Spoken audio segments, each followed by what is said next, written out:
Kitu cha kwanza ambacho unachotakiwa kufanya ni kusearch hizi namba 192.168.1.1. Kisha zitatokea hapa chini hapa, usizibonyeze hizi kwa sababu ukizibonyeza hizi zinakupeleka sehemu nyingine. Wewe unachotakiwa kufanya ni kusearch moja kwa moja. Sawa?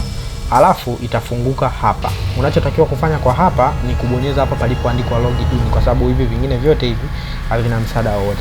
Kubonyeza hapo, alafu hapa utakuta wamekwambia uweke password pamoja na username. Kwa hiyo kwa hapa password pamoja na username zote huwa ni admin, zote kwa herufi ndogo.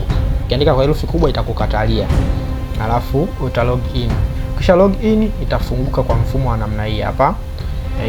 Hapa huu ndo mfumo mzima wa kuicontrol hiyo wifi yako. Kwa hiyo unachotakiwa kufanya hapa ni kudeal na hapa palipoandikwa system status hapa, alafu utafungua hapa palipoandikwa DHCP information hapa, alafu device list.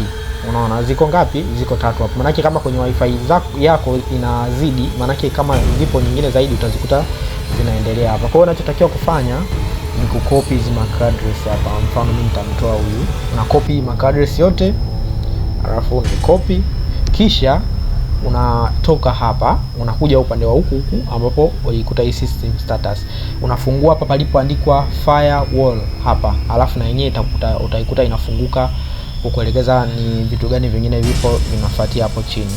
Unachotakiwa kufanya ni kubonyeza hapa filtering rule hapo, and then utakuja sehemu alafu utakuja utaipaste ile MAC address yako ile. Ukishaipaste hapo una confirm hapa. Ukisha confirm tayari unakuwa ushamtoa huyo muhusika. Kwa hiyo usisahau kubonyeza neno lililoandikwa hapo subscribe hapo chini ya video hii, ili nikiweka video nyingine kuhusiana na wifi yako ya Airtel unapata notification haraka.